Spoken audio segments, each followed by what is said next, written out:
Ghost Cult Magazine welcomes in photographer Smitty Neal. How you doing, brother? What's up, man? Thanks for having me on here. Thanks for being here, man. It's so good to see you. Happy 2021. Hopefully the shit show of 2020 is behind us and slowly we get our lives and our careers back. For those that don't know you, I have spent many a concert shoulder to shoulder with you in the photo pit, concert photographer, photo shoots, models, bands. You've kind of done it all. And doing a really cool book project that I want to talk about with you. Yep. But of course, I hope you're well. I hope your family's well, and your crew. This has been just this disease, this virus has been insidious, and just in general, Yes. the stress of life as a music industry person has been unbelievably hard. So I hope you're okay. Yeah, I'm doing good. Family's good. Lost a few friends from out west, from my crew.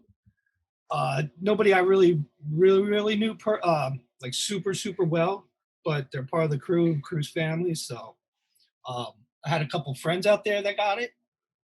That got pretty sick. I mean, thank God, they're all good now and everything. But yeah, I mean, I just dealing with it all through last year. It was like, it hit a lot of people differently. I kind of just floated with it. I mean, it's kind of how I do shit. I kind of just float anyway, and then like stress out behind closed doors kind of thing. So I just, dealing with it, 2020, 2021, uh, didn't start off great. I don't see it really being like a bam spectacular like turnaround. So it's just taking it day by day, going with the flow.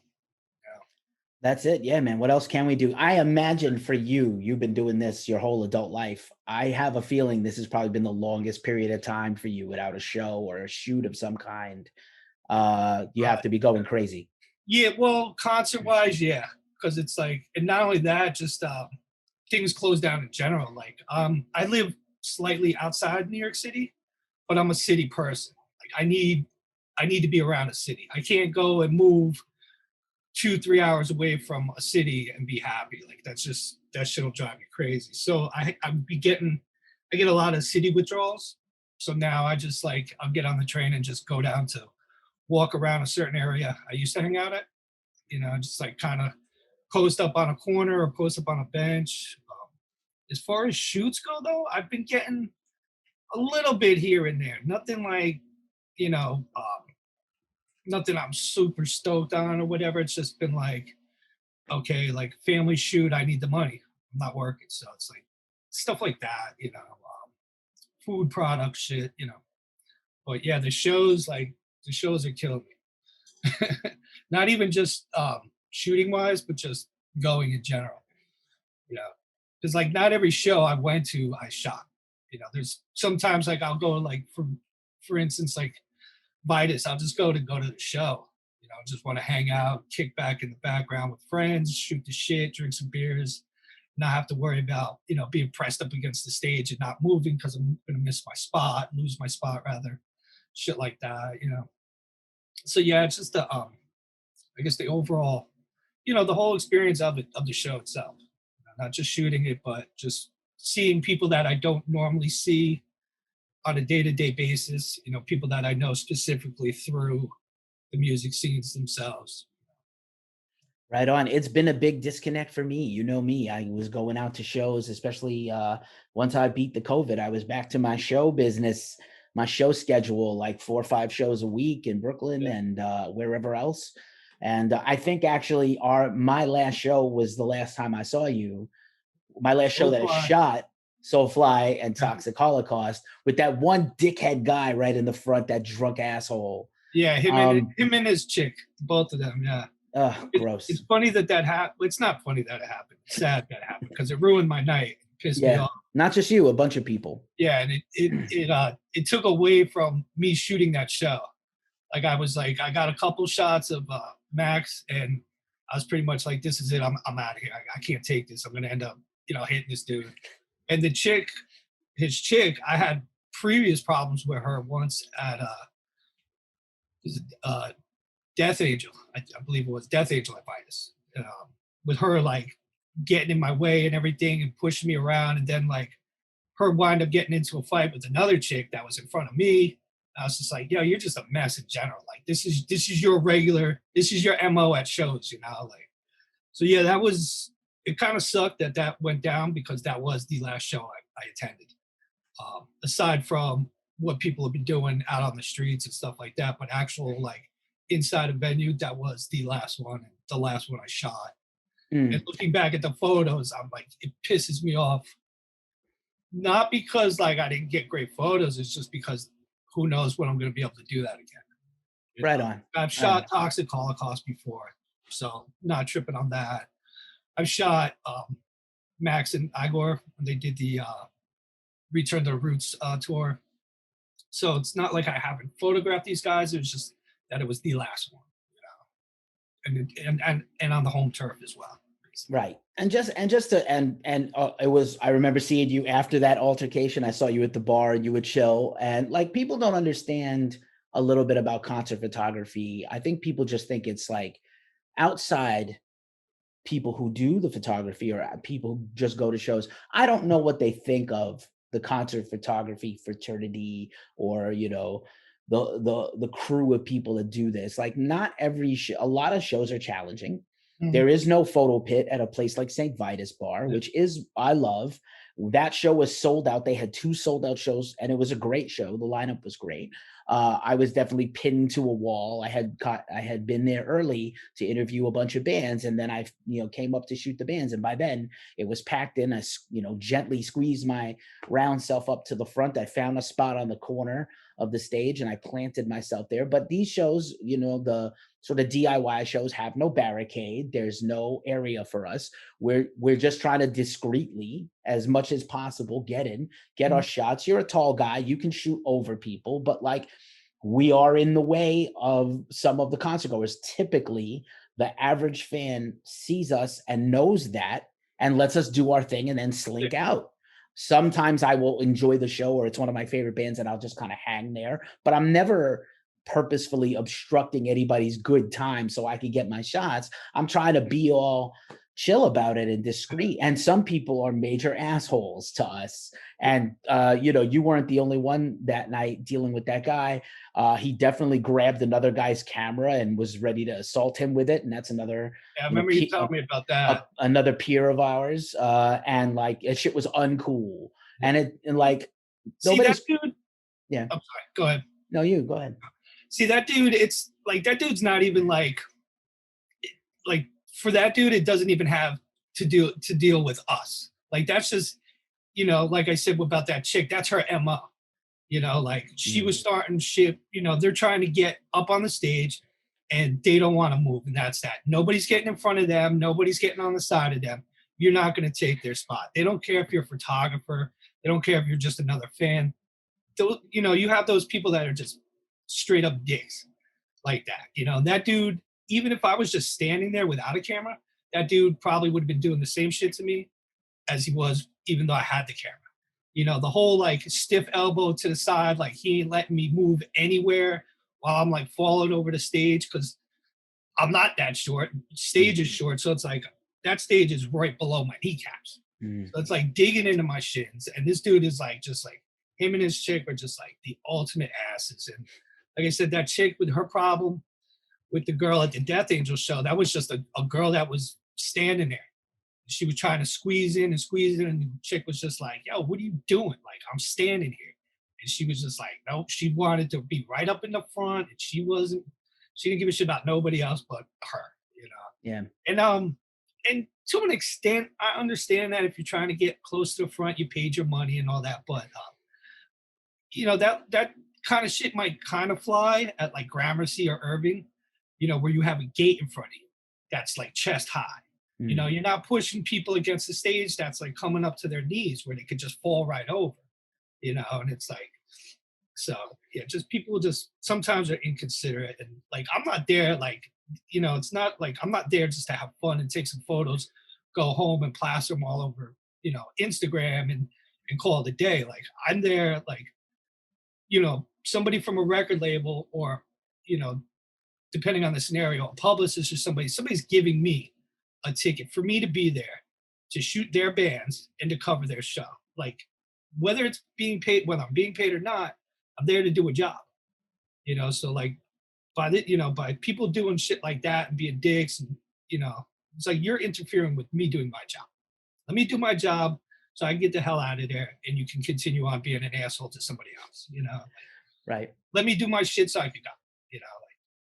Right. It was unfortunate. It was an unfortunate thing. And listen, we are fans at heart.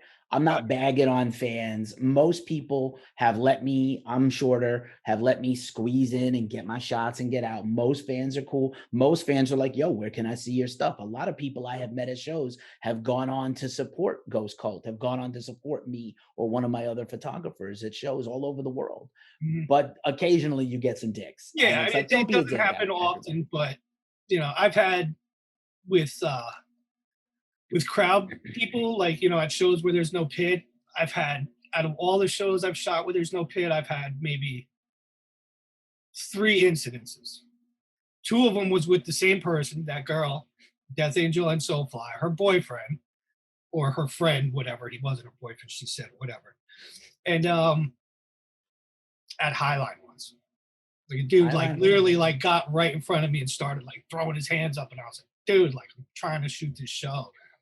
Yeah, it was weird. Prong. It was a prong show at Highline. Was it Prong and Helmet? I might have been there. Yes, yes. That was a weird night, and Highline Ballroom, which is now closed before the pandemic even, and I love that place. Great sound, really cool venue, but they were not really cool with metal shows. Like, they booked a lot of metal shows, but they didn't really want the security there was uncomfortable. The staff didn't like, they were just on edge, you could tell. Even Yeah. taking tickets, they were just weirded out by all the dirty metalheads. They didn't like us. They're Scumbags. used to like R&B and dance music Yeah. and just pop, and they did not want to, and indie rock, and who are very, they're chill, patchouli smelling hippie fans who are not Vesto, beardo, metalheads, who bearded hat wearing motherfuckers like me and you. Like, they're not fucking, they're not ready for us. They're No. not ready for our I fucking honestly, bozos. that was only the second time I had ever been to that venue. Second show, second. I mean, I've only been there twice, both times to shoot. Once was John Five and the Creatures, and that Prong and Helmet show. I Mm, personally, I mean, me personally, I mean, yeah, the sound was good, but I never liked that whole where there's booths right to the side of the floor thing. Like that, I never understood that. Like no wall, no nothing, just like floor straight into the booth kind of thing. Like that always just it's like that spot the chance.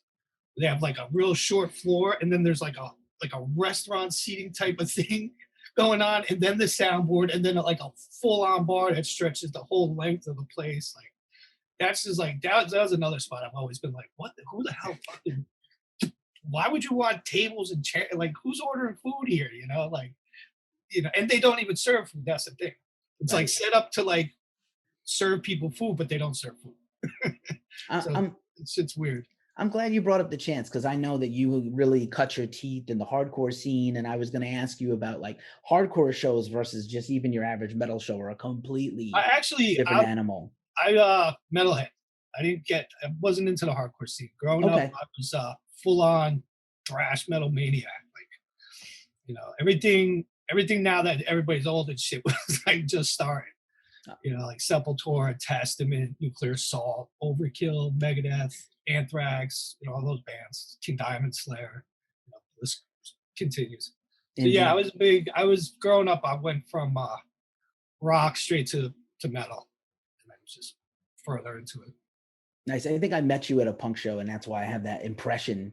But thanks for clarifying. And Yeah. of course, yeah, I mean, yeah, it's it's weird though. They're definitely different animals from show to show to show. And New York City in general is a weird beast of different types of venues. We'll see what it looks like when we come back. Yeah. Who's gonna be open? I imagine some of the bigger venues will still be there, Gramercy and Irving, which was already kind of on a hiatus to remodel. So they're Yeah, gonna those come places back. are all owned by big corporations, so Right. they ain't going anywhere. Yeah. And Vitus is not going anywhere, and I don't think Lucky 13 is probably going to go anywhere. But there's definitely going to be some smaller places that are not going to come back. Well, Blackthorn shut down.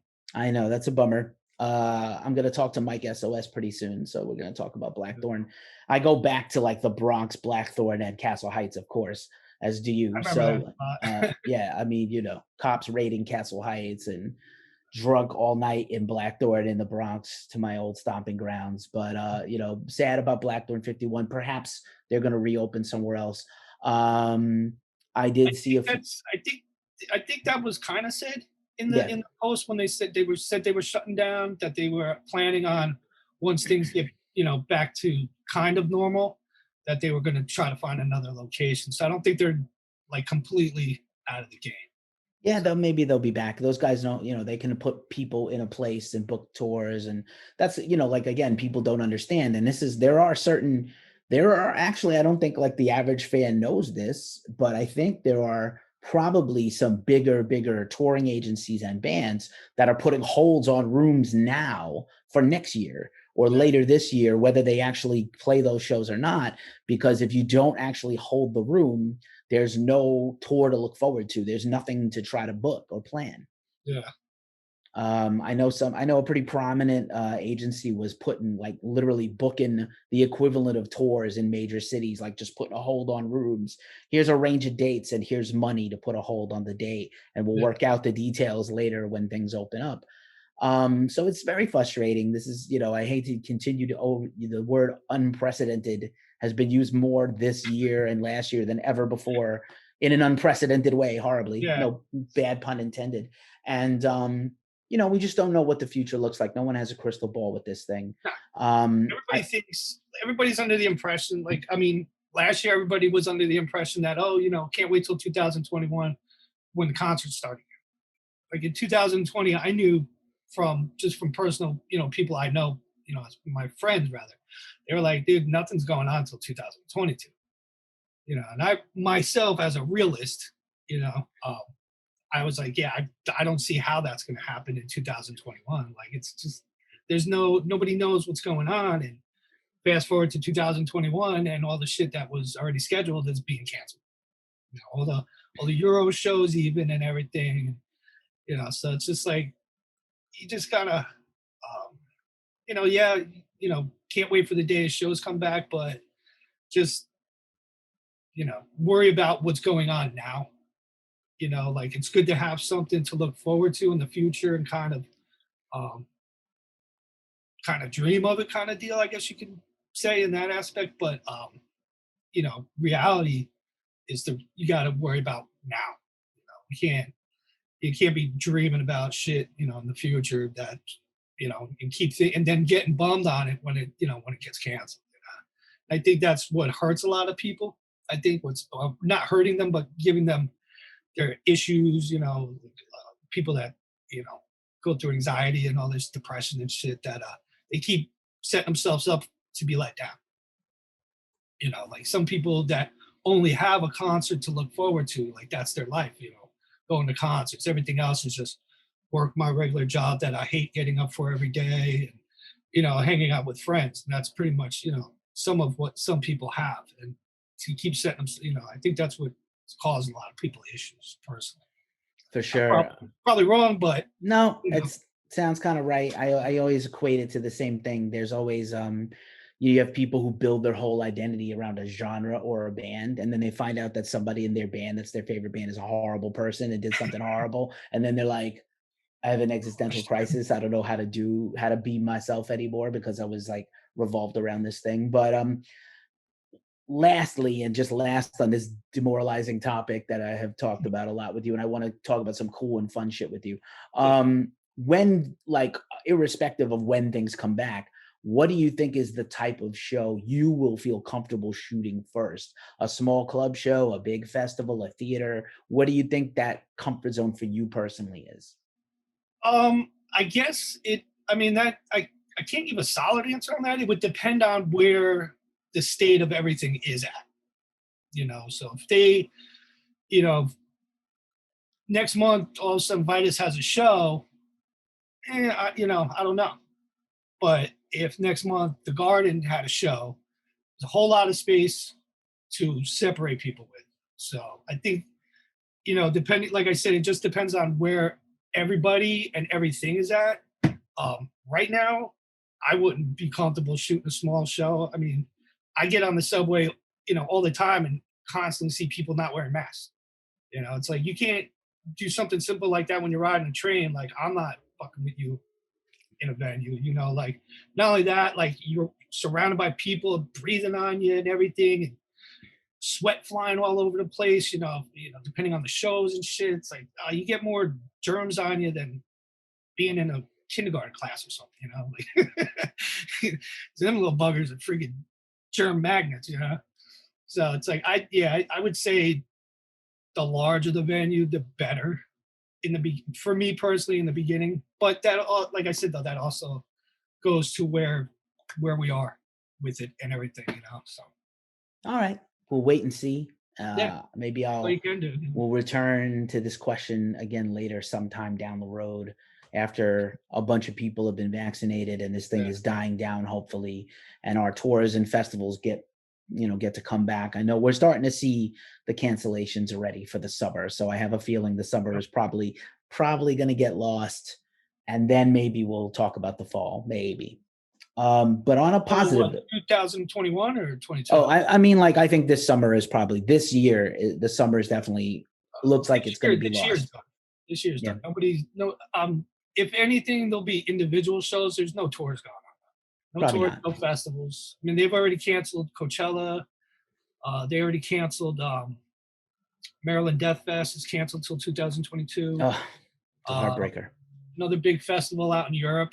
Glastonbury, Yep, they pulled the plug on that. they won't even try it, and that's a big outdoor place in Scotland that's like wide open, and it gets like 50 to 80,000 people a Well, day. everything's crazy. Everything's back to being crazy again in certain parts of Europe. So, like, I think people have fatigue in general from this whole thing.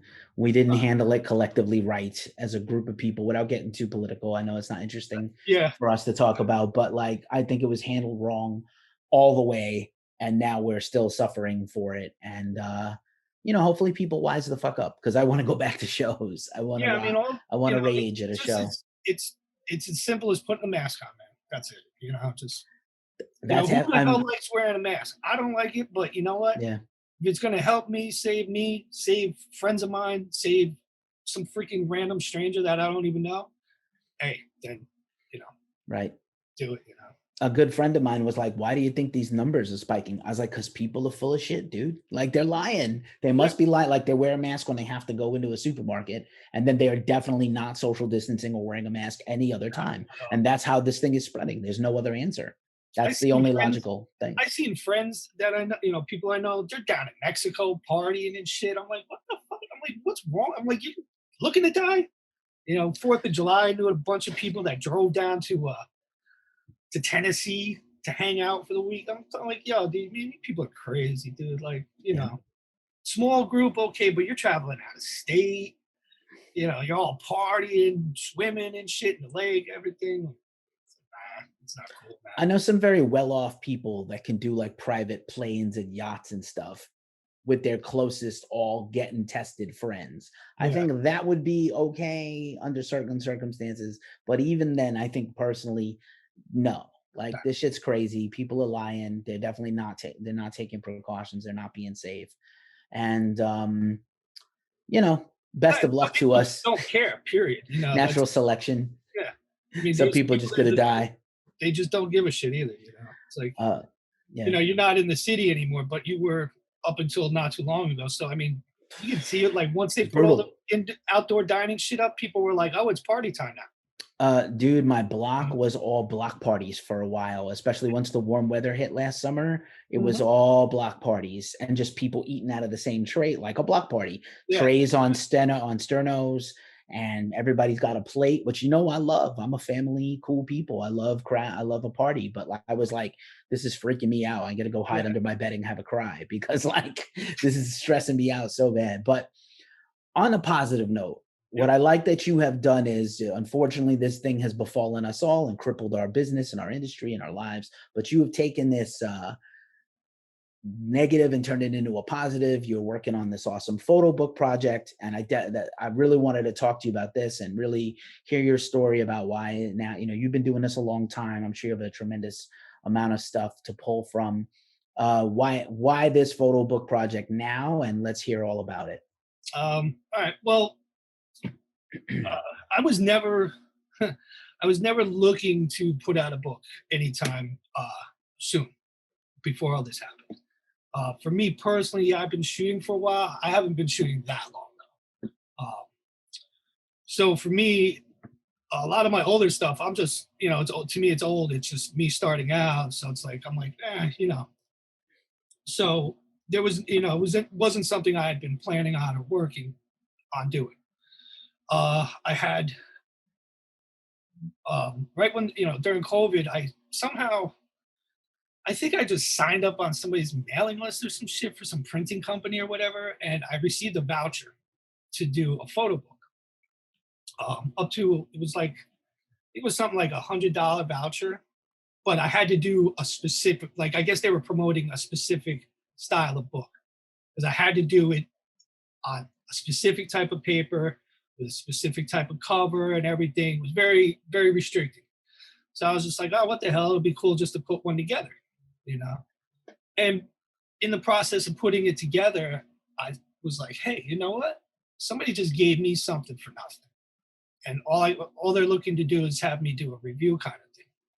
I said, you know what? Let me do something for everybody who's done something for me, basically, like in the music industry wise, the publicists, record label people, friends in management, friends in bands, everybody's giving me tickets, everybody's opened the door, let me slide through, just, for everybody that can't do anything right now. And the venues and stuff in general. So I was like, hey, I'm going to do a Kickstarter book. And everything that's made after I meet the goal, I'll just donate it to NEVA, which is the National Independent Venue Association, and just donate it to them to give to the venues, give back, because I can't, I'm not working either. So it's not like I can keep, giving cash out to people's GoFundMe pages for the bars and stuff. I bought a little merch here and there, from like the bars and bands and shit like that. But I was like, let me do this book, And of course, with Kickstarter, it was like, oh, if you're gonna do it, you might as well go big, So the funding thing was huge. It was like 15 grand. In the beginning, I kind of had a hard time finding a printer to do the books at a reasonable cost where you could actually sell them for a reasonable cost and not like, there's this company that gave me the voucher. It's like $100 got me 50 pages on one book. It's like one of these companies where like they specialize in like wedding books, stuff like what one run, like one-off runs. They're not doing bulk shit. So I was hunting and hunting and hunting, and I found a company, and I set up the Kickstarter and everything, and it was underfunded, obviously, because like I said, it was like I had it at like 15 grand. But I was also looking to do 500 books, which is extreme, to be honest with you. But I figured, hey, this is Kickstarter. I'm not just promoting it on my social media page. So, I was thinking it could probably reach more than just whatever, and it's for a good cause. I'm not looking to make a dime off of this. So it went underfunded, and during the Kickstarter thing, somebody had approached me about publishing it, wanted to know what I needed for the project and everything, and what was left on the Kickstarter and all that. So the talks were going on and everything. And then the project, time ran out. So I was like, all right, that sucks, but whatever. What are you going to do? I didn't lose anything, just time. And then I was like, you know what, though? I was like, I'm not going to, this ain't going to stop me just because it wasn't funded. Like, fuck it. Like, let me see what I can come up with, scrape together from the couple of shoots I had did. Like, because October was pretty good for me, money-wise. Crazy, because it was just like out of nowhere, I had a bunch of shoots. And I was like, oh, sick, cool. Like, I'm not doing anything. I'm not going anywhere. So, like, a little bit of cash was lasting me, it lasted me throughout the winter, basically. So I wound up finding another company to do the book that was cheaper. Like one night I got super stoned and just was like, you know what? Like, I want to do, because I'm a street photographer as well.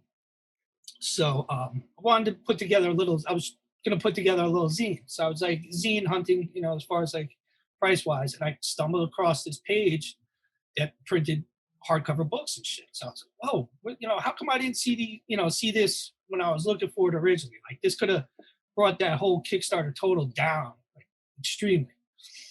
So I went on there and I added everything up and came out to the cost for the 100 books. I was like, all right, screw it. You know what? I'm going to try to do this on a pre-order thing. Me run a pre-order for a little while and see if I can pay it off as much as possible without breaking my pocket just to get them done. So I've been doing the pre-order now since the Kickstarter ran out. Um, the talks about publishing the book are still, they've been kind of on and off with this person. It's like just because of the timing and people's schedules and stuff. So it's been getting split. Like the talks have been like far and wide. I just talked to the person again because I can't say any names and who's looking to do it, whatever, right now, because you know who knows if it's actually 100% right now. But so this person's, I think, like another partner coming into the business or whatever. So there's got to wait for that to go on and go through and everything, and hopefully they'll pick it up to publish the book. And um, I won't have to pay for anything except pay them back and everything, and give them their percentage and all that. But still, like before, just because now this is not through Kickstarter, um, I can only take a percentage and donate it, because obviously everything will have to cover my cost of the books, cover my cost of shipping products, boxes, bubble wrap, shit like that, and just put a couple bucks in my pocket, just for living, because it's, I didn't think things were going to go on this far and long like everybody else, but I do need to make a couple bucks just to survive. Um, and to be honest with you, like the couple bucks I'm looking at making, it's just to probably put out another zine, do a zine. It's not like I'm looking to just pocket the money and run. I still, like I said, it still will be donated. A percentage of the proceeds are still going to NEVA. Even though the Save the Stages Act went through, the money hasn't been given to anybody yet. So all the venues are still hurting. New York is still being, the venues are still suffering here in New York. Red Bull just did an event. They did a pop-up skate park event in affiliation with the New York chapter of NEVA, New York's Independent Venue Association. They were the ones that got together with Red Bull. They hosted a pop-up skate park at the Knockdown Center out there in Queens. And Rakim performed. They had a bunch of DJs that they did. It was a closed private session, and I think it was live streamed yesterday, I believe it was. And from what my understanding is from friends of mine in the skate industry and everything, that as of today, it's the last day that it's private. And I think throughout February, I think they're supposed to be doing a couple more events to live stream. But the skating will be kind of more publicly accessed as far as that goes. Not like saying that they're going to be hosting shows, but like you'll be able to skate, because that was the whole private thing for when they first put it up. It was done just for the live streaming and stuff. So I think, like I said, I think for the month of February, it may be the full month, but I just know as of now it's not private right now for skateboarding wise. So. All right. That's pretty amazing. The R, Rakim, maybe the greatest rapper ever, man. Let's see if I know the ledge for real. Juice, I got enough to go around. Yeah, man, thanks for sharing that whole backstory. I really appreciate getting that whole scope of the project, and I hope you get to see it through and we hear some more good news from you soon on that. I mean, it's definitely going to be, it's definitely being done. The pre-orders, like I said, I have pre-orders. As far as, I was supposed to start shipping February, just because I have to wait for the final call, basically, or info on publishing of it or not. So I'm just giving it a couple extra weeks before I place the order, to see if they're going to do it or not. And then I'll take it from there. But the book is definitely being done. Pre-orders are pre-orders are available. It's only once I place the order, it's only like a 2-week waiting period to get the books back. So it's not going to be like once I place this order, I got gonna have to wait a whole nother month or so. It's only this time around. It's only going to be 100. I since the Kickstarter thing, I went realistically for doing it on my own. I was like, okay, I'm going to do it. It's just going to be 100, which is still even kind of pushing the numbers. But it's the best price you're going to get. But I also added 50 pages to it. It was originally supposed to be 500 books at 100 pages, hardcover. Now it's 150 pages of photos with an addition of 100 hardcover books. So, Nice. give everybody a little extra. Nice, man. That's exciting. And how did you go? Obviously, like you said, you wanted to, shout out people you would, it hooked you up, and publicists and labels and bands. Who are some of your favorite bands that you have photographed that did make it into the book, if you can reveal that? Oh yeah, Slayer, obviously. The book closed. Because my favorite band. So, and with them retiring in 2019, I let the book end with Slayer.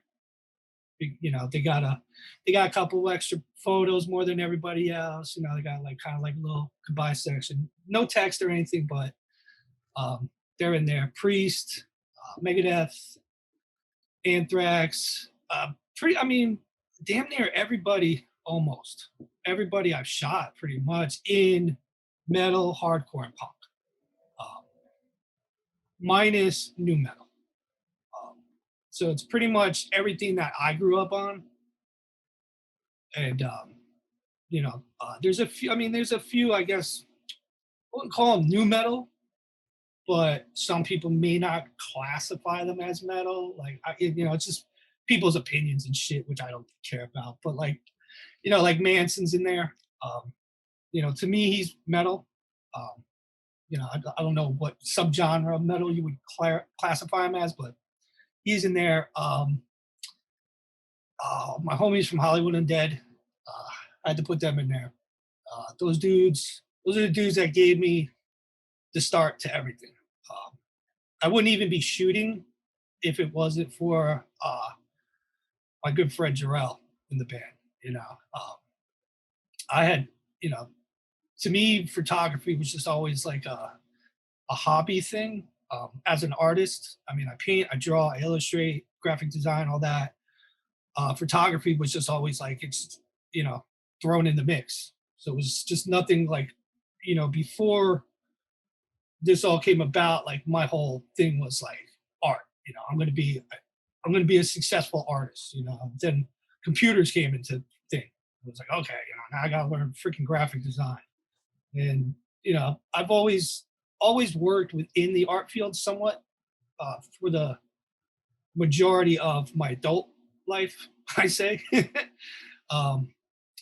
So I've tattooed, screen printed, graphic design, so it's it's all there. But yeah, so those guys are in there. What else, man?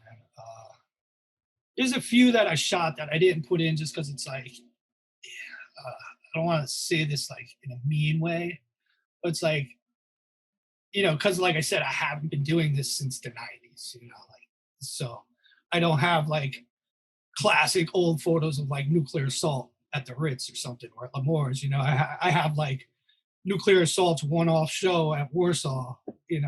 All the dudes are ancient old. Some of the dudes aren't even the band anymore. So it's all right, I can leave those guys out. New wise, Lamb of God.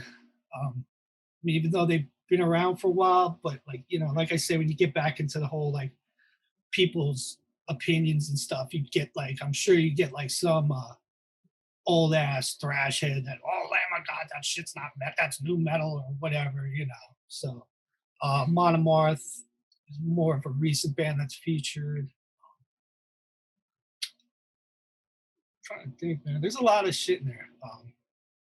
Kiss is in there, Pennywise, Suicidal, yeah, Rancid, Sick of It All, Municipal Waste. Then there's like a bunch of stuff. Like there's a bunch of bands, like small bands that like if you don't live in New York, you don't know them, or if you don't live somewhere else, you don't know them, or if you're not like super big into music, you might not know them. But it just goes with the whole independent venue thing. It's not just like I'm not putting. My whole goal was to like not put out a book where it's just all the big giant heavy hitters. Like all but you have to have them in there. But also, it's like I wanted to showcase like friends and shit also. Like I said, because it's going like it's a nod, thank you, to people. So like my homies from Slashers, local Brooklyn-based band. I know you know those guys. They're in there. Got some shots. This band called Crime Watch. They're like it's a New York-based punk band, kind of like a hardcore punk type of deal. What else? And there's some other old school hardcore bands. Token Entry, Breakdown from that Tompkins Square, the Dr. Oh No yeah. show. That. So yeah, I mean, I kind of cover the grounds fairly widely, I guess. If that makes any sense. As far as like the genres go, but yeah, it was like I wanted to stay away from anything like new, like just like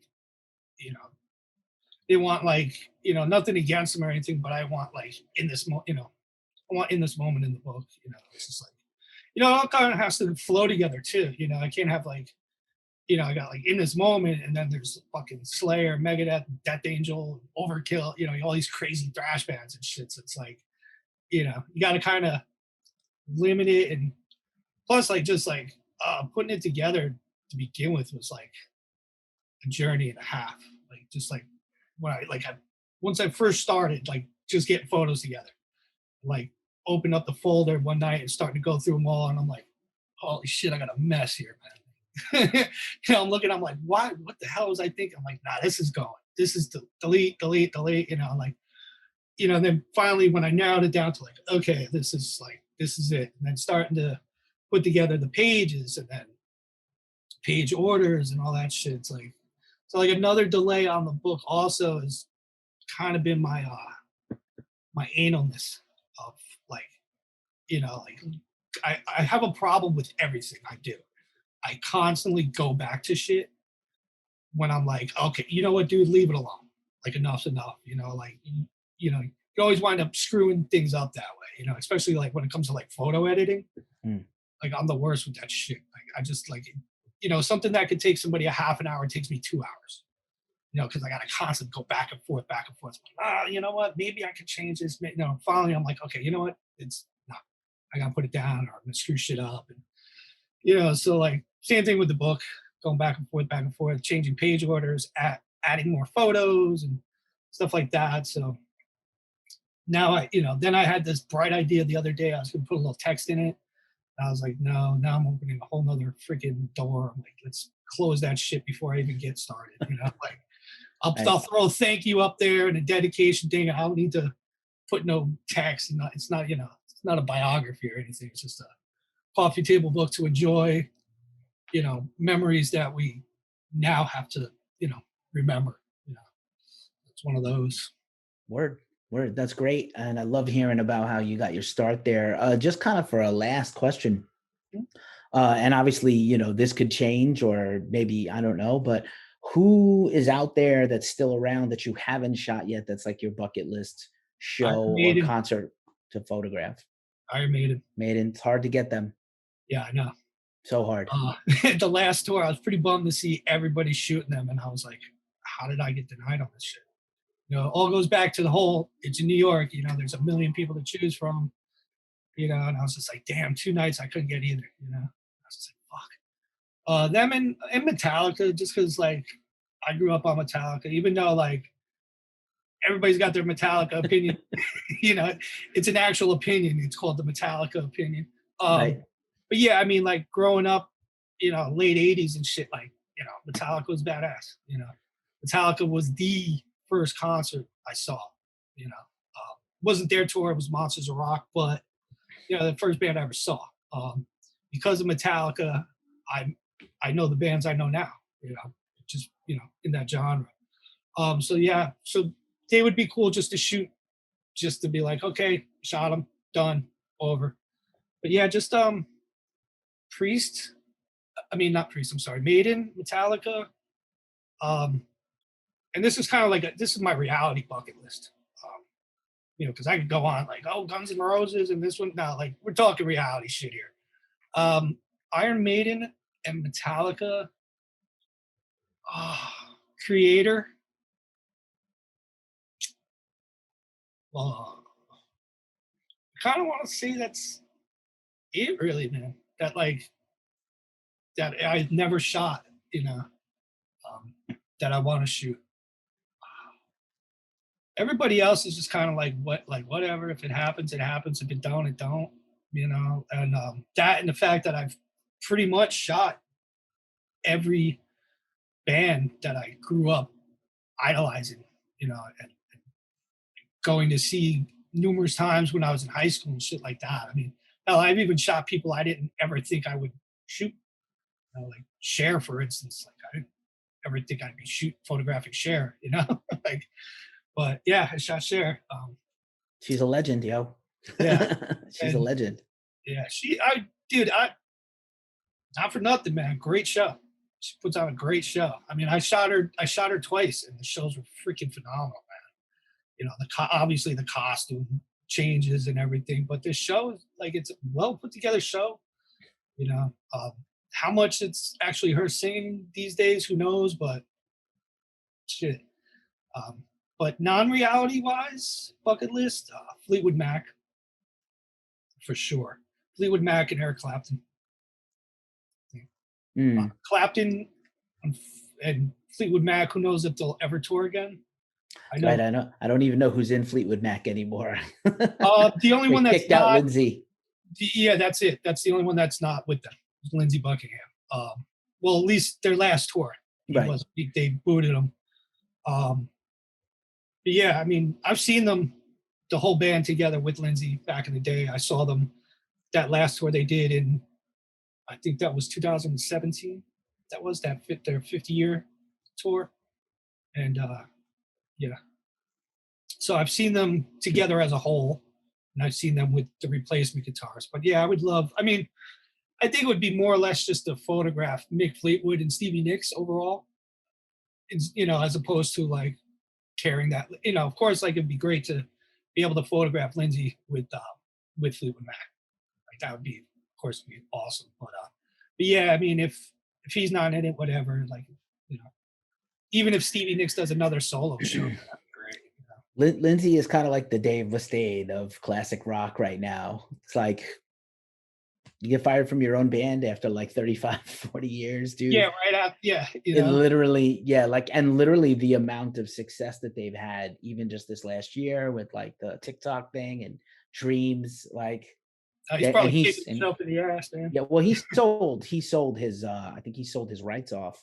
Yeah. And so did Stevie. So actually that's like, 50% of the classic Fleetwood Mac songbook right there is the two of them. Yeah. But and good that luck, was my thing when they were going to do the tour and they released them. I was like, yo, how are they going to do the tour? Like this dude sings like half of the hits.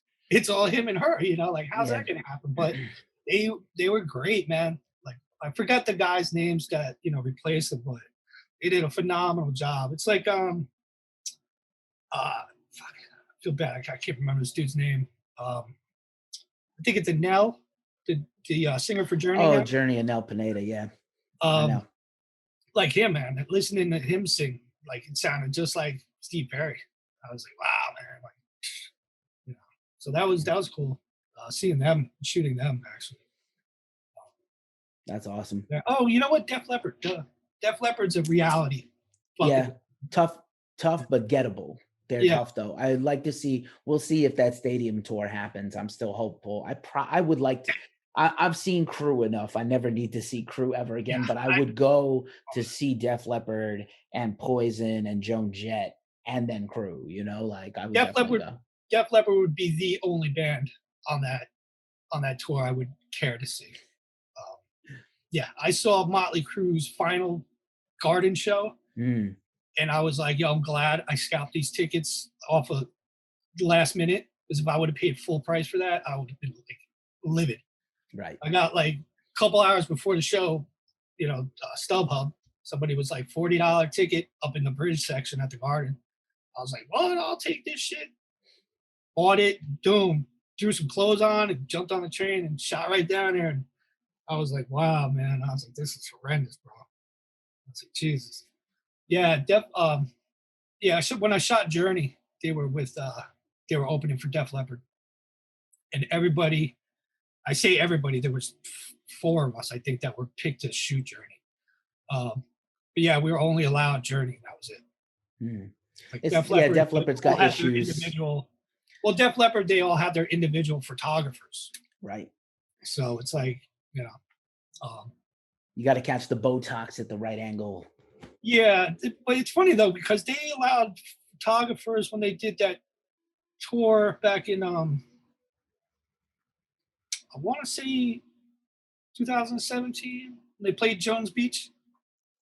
I think that was 17. Mm. Def Leppard, but I know because knew a couple people that shot that tour.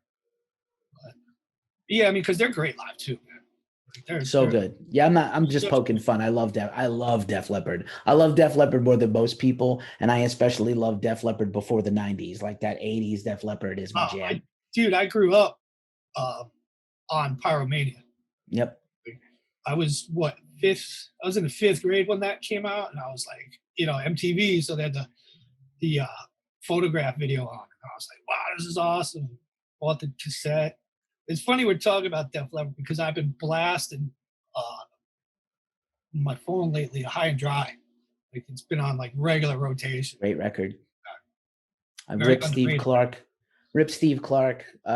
Today also would have been Jeff Hanneman's birthday, so we talked about Slayer before. Yep. And the guitarist and bassist of Breakdown passed away just a while ago. So very, very rough times. Yeah. But yeah, we still have the music and Photograph by Def Leppard. What a fitting point to close on, man. Thank you so much for sharing your story with us. I'm pretty sure that everybody can find you at Nightcap Studios all over social media. I'm pretty sure that's your jam and That's your it, tag. yeah. And we'll link everything in the description below. And I'm really looking forward to this book coming out. And yeah, man, just great to see you again. I'm sorry it's here. It's not taking photos next to you in the pit. I hope we get back there someday soon. And be safe. And hopefully we get our stuff societally. We get our stuff together soon so we can go back and do what we're supposed to do. Have fun and fucking rage at shows, man. See you Thank you soon. again for having me on, man.